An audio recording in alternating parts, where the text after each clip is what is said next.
Peuple du Seigneur, Shalom. Comme nous l'avons promis, aujourd'hui, le 26 avril, nous sommes venus à vous. Une année, comme nous avons dit l'autre fois, ça s'est fait. Et nous avons promis aujourd'hui être ouverts envers vous, vous dire qu'est-ce que nous sommes, comment nous faisons, et aussi profiter pour répondre à vos différentes questions par rapport à notre plateforme d'enseignement et d'édification, la bonne parole. Alors, sans plus tarder, passons par la première question. D'où nous venons? Quelle est notre historique? La plateforme d'enseignement et d'édification que vous connaissez, d'autres connaissent par le nom, le savez-vous, d'autres la bonne parole, en réalité est une inspiration du Saint-Esprit. Un jour, pendant que j'étais en train de méditer, j'ai pu tomber sur un passage qui parlait de Michée. Et vous avez même vu cette publication qui vous a parlé de ça. Et c'était un désir de pouvoir faire connaître au peuple de Dieu quelle est la portée de la parole de Dieu. Et ce passage de 1 chapitre 22, où on parlait de Michée, était exactement différent du Michée du 33e livre de la Bible, qui est le prophète Michée. C'était deux personnages différents. Alors, face à cette réalité de se retrouver devant deux personnages qui portent le même nom, mais qui sont différents même, qui n'ont pas vécu dans une même époque. Et j'ai senti en moi ce désir de pouvoir éclaircir les enfants de Dieu, ouvrir les yeux des enfants de Dieu. Bien sûr, par le Saint-Esprit, la Bible dit que l'Esprit de Dieu illumine le pensée les yeux de nos cœurs. Et pouvoir essayer un peu de nous ouvrir les yeux par rapport à l'interprétation de la Bible. Et c'était comme une question qui est venue en disant, le savez-vous que la bonne parole, notre plateforme est une question que nous vous posons. Le savez-vous que la bonne parole existe? Pourquoi? Parce que nous nous sommes rendus compte que apparemment, nous avons une mauvaise parole. Apparemment, nous sommes exposés à la mauvaise interprétation de la Bible. Par exemple, vous avez vu certaines de nos publications. D'autres pensent que le nom de l'apôtre Paul, son ancienne appellation était Saul. Vous avez vu cette publication qui parle exactement de Saul n'est pas l'ancienne appellation de l'apôtre Paul. Et c'est légion au pays, c'est légion dans le monde. Et notre mission, notre désir à nous, c'est exactement faire ça. Vous dire, est-ce que vous savez que la bonne parole existe? La bonne parole, pourquoi? Ce terme, cette expression n'est pas sortie de l'ordinaire. Nous l'avons trouvé dans la Bible. Quelque part, la Bible dit, il est difficile à ceux qui ont goûté à la bonne parole. Vous savez, déjà cette partie-là, quand on parle l'homme de l'hébreu, nous avons tiré de là la bonne parole. Nous voulons montrer aux enfants de Dieu qu'exactement la bonne parole existe.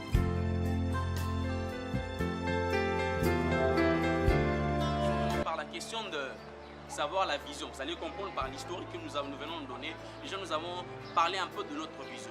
Notre vision, c'est diminuer, si pas éliminer la mauvaise interprétation de la Bible. Parce que, vous allez vous souvenir, nous partons de ce célèbre passage de Osée chapitre 4, le verset 6.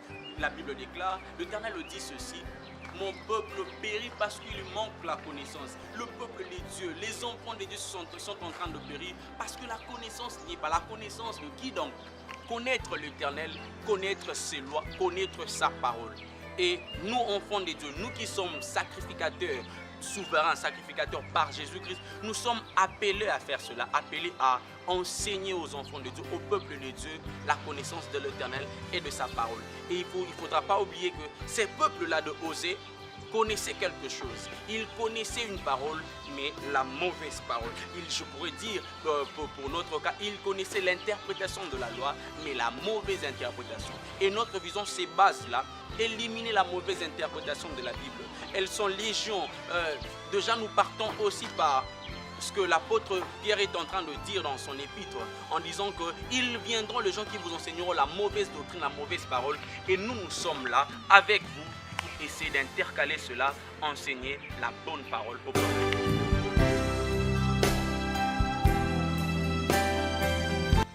Notre mission, nous la tirons de la mission universelle, la grande mission que le Seigneur nous a donnée.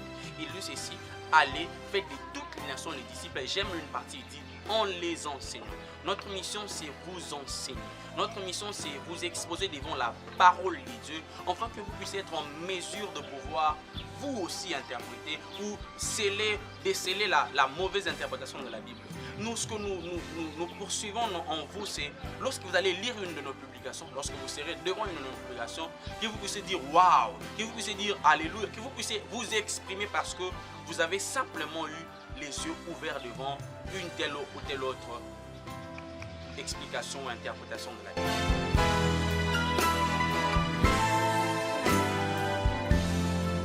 Comment nous fonctionnons? Ça, c'est une question vraiment qui nous a, je peux dire, causé beaucoup de problèmes dans la gestion de notre groupe WhatsApp. Nous fonctionnons comme suite. Nous sommes exposés à différents orateurs. Nous entendons nous voyons aussi beaucoup de publications, différentes publications.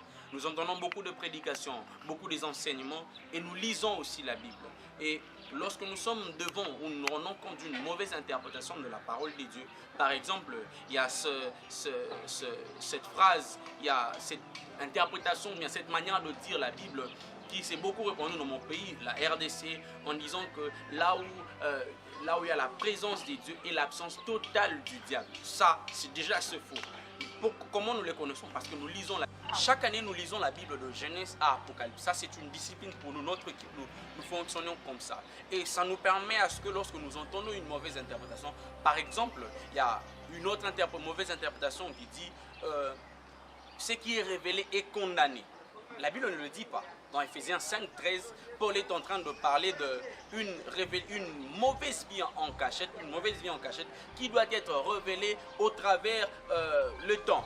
Et non une révélation, un mauvais songe quand tu le fais, une mauvaise vision que tu as, que tu dois condamner par la prière. Ça, ce n'est pas l'interprétation par rapport à cela. Et lorsque nous avons devant nous cette interprétation, nous cherchons la bonne. Et puis, nous publions sous forme de format photo. Parce qu'on se dit, si on publie comme des textes ou des textes normaux, ça s'envole facilement.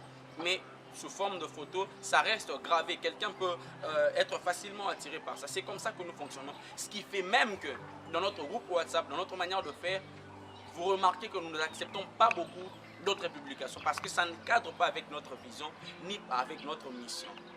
Nous avons dit nous mettons sous format photo. Nous publions dans notre groupe WhatsApp et dans notre page Facebook. Là, vous avez le plein droit d'aimer, de commenter, ainsi de suite. Mais dans notre groupe WhatsApp, vous êtes seulement limité à nous poser des questions, pas à publier vous. Parce que si vous voulez publier, vous devrez passer par notre secrétariat, le numéro que vous voyez, le numéro de notre secrétariat pour nous donner votre publication, nous donner votre commentaire, ainsi de suite. Et nous saurons comment on fait. Et c'est de cette manière que nous entrons en contact avec vous par nos publications, par vos questions, comme maintenant nous répondons à cela.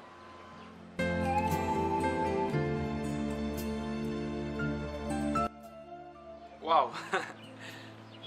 Pas de texte sans contexte, sinon contexte. Ça, c'est notre slogan. C'est dans ça que nous nous retrouvons. Nous disons chez nous dans la plateforme La Bonne Parole, pas de texte sans contexte, sinon prétexte. Ça veut simplement dire on ne peut pas parler d'un texte sans le prendre dans son contexte, sinon ça sera un prétexte. Je crois que c'est clair. Nous, on est dans le texte qui est dans un contexte. Sinon, on ne fait pas ce processus, ça sera un contexte. Je vais donner un exemple. Un exemple.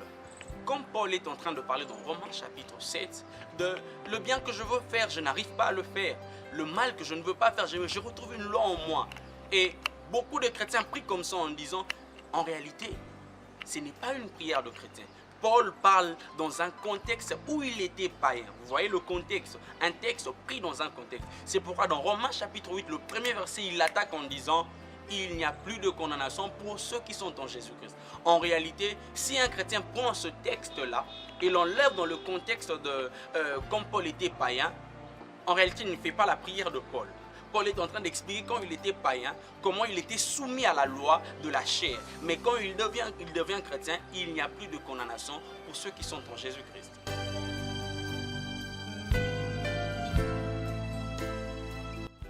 Waouh, nous avons de grands projets, nous projetons beaucoup de choses. Déjà, juste après notre anniversaire, donc après aujourd'hui, nous allons nous lancer à exploiter le deux côtés. Vous avez vu, la première année, nous avons simplement exploité le côté enseignement, parce que c'est la bonne parole est une plateforme d'enseignement et d'édification. Mais cette fois-ci, nous allons aussi exploiter le côté édification. Ça veut dire peut-être chaque matin, nous allons commencer à vous envoyer des paroles d'édification, des paroles d'orientation par rapport à votre journée. Et l'enseignement, le côté enseignement viendra le soir ou 2 jours après, simplement pour pouvoir vous garder dans la parole de Dieu. Et l'autre projet, c'est ce que nous allons commencer à exposer certains faits, certaines publications par vidéo. Le format vidéo, pourquoi? Parce qu'il y a des sujets très sensibles où nous devons normalement commencer à vous exposer cela, pas par format écrit ou format photo, mais par format vidéo. Est-ce que nous voulons aussi commencer à non seulement vous enseigner ou bien vous exposer sur la bonne interprétation de la parole de Dieu, mais aussi essayer de nous entraider, vous exposer aussi comment lire et mieux interpréter la parole de Dieu. Et ça sera des vidéos comme ça, on va vous expliquer de petites choses, le cours sur l'herméneutique, le cours sur tout ce cours-là, nous vous expliquons les détails en ces moments. C'est ça fait partie aussi de nos projets. Un autre projet, c'est ce que nous allons commencer à publier aussi une manière de lire la Bible annuelle. On a appelé ça un calendrier annuel de lecture biblique. Et comment nous allons faire, nous, la bonne parole, nous allons faire d'une manière différente. Nous voulons à ce que nos abonnés, ceux qui nous suivent, puissent aussi s'intégrer dans notre manière de faire, nos bonnes habitudes. Ça veut dire lire la Bible chaque année de Genèse à Apocalypse. Nous allons commencer chaque jour à vous envoyer de passages à lire ou des chapitres à lire chaque jour, mais avec un résumé. Là, l'équipe va veiller sur ça, vous envoyer des résumés pour chaque 2 ou 3 chapitres pour vous donner le goût encore des contenus à lire. Ça, c'est pour l'année prochaine. Nous voulons aussi, nous sommes en pleine rédaction d'un livre que nous avons appelé La Bonne Parole. C'est un livre de récitation, mais une récitation des histoires chrétiennes. Ça touche bien sûr les ados et puis le plus jeune, pour aussi, eux aussi les exposer devant la bonne parole. Et aussi, surtout, nous aurons besoin de vous. Nous avons le projet d'installer des cellules dans différents pays, ceux de Gabon, ceux de Brazza, aux États-Unis, en Afrique, en Océanie, en Amérique, en Asie, en Europe. Nous voulons créer des cellules. Frères et sœurs, vous êtes là, vous nous entendez. Nous avons vraiment besoin de vous. Nous voulons créer des cellules. C'est l'un de nos projets. Nous voulons essayer de faire de sorte que ce ne soit pas nous qui ayons la monopole d'exposer ces choses, mais vous aussi, vous puissiez nous servir de relais pour atteindre différentes langues. La Bible déclare que cette bonne parole doit atteindre partout les extrémités de la terre et nous voulons accomplir cette mission ensemble avec vous. Nous ne pouvons pas finir cette vidéo sans vous demander quelque chose. Chers frères et sœurs, vous savez que cette œuvre est une grande œuvre. La Bible déclare que la moisson elle est grande, mais il y a peu d'ouvriers. La bonne parole, les objectifs, les ambitions, la vision elle est grande, mais il y a peu d'ouvriers. Nous avons besoin de vous. Première des choses, abonnez-vous sur notre page Facebook, La Bonne Parole. Vous tapez La Bonne Parole, vous verrez une Bible écrite dessus, La Bonne Parole. Abonnez-vous. Invitez les amis à s'abonner aussi. Aimez la page. La deuxième des choses, écrivez-nous sur notre secrétariat de notre groupe WhatsApp et écrivez simplement votre nom et dites « Je veux aussi m'engager dans cette œuvre ». Nous allons vous inscrire dans notre groupe. Vous avez peut-être aussi des idées, vous avez peut-être des pensées pour permettre à ce que cette œuvre puisse aller de l'avant. Écrivez encore à notre secrétariat. Nous voulons travailler avec vous. Nous voulons aller loin avec vous. Et surtout, nous avons besoin de vos encouragements. Nous avons besoin de vos questions. Nous avons besoin de votre rapport. Vous êtes peut-être dans la même vision que nous, mais vous êtes cachés quelque part. Vous êtes peut-être dans les extrémités d'un pays ou quelconque. Nous avons besoin de vous. Nous avons vraiment besoin de vous. Nous avons besoin de vous. Telle était notre plateforme, La Bonne Parole. Tel est le nom de notre plateforme. Nous aimons la parole de Dieu. Nous aimons la lire, nous aimons la méditer. Surtout, nous aimons l'enseigner comme faisait Esdras. Esdras, la Bible déclare qu'il s'appliquait à lire, à enseigner, à étudier. Ce que nous voulons faire, mais ensemble avec vous. Nous vous invitons à s'abonner à notre page Facebook, à nous écrire sur notre numéro WhatsApp et surtout à prier pour cette œuvre. Bien-aimés, retenez une chose. Un texte sans contexte est un prétexte. Le savez-vous que la bonne parole existe.